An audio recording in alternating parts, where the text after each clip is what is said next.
Развивается ли в республике кино? Какие проблемы есть у создателей фильмов?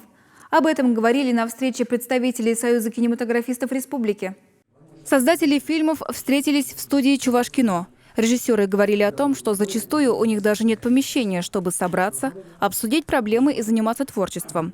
Над фильмами каждый работает на своей территории. С 2015 года Союз кинематографистов проводит Всечувашский кинофестиваль «Азам». В прошлом году на конкурс представили более 30 картин. Большинство из них документальные. На создание художественных картин нет средств и возможностей. На встрече говорили о необходимости создания фильмов о национальной культуре. Но опять все упирается в финансы. Ощущается и нехватка профессиональных кадров. Для качественного кино нужны интересные сценарии, хорошие артисты, современное оборудование. Поэтому перспективные проекты решили поощрять грантами. Наилучший, вероятно, механизм для работы – это конкурс грантов.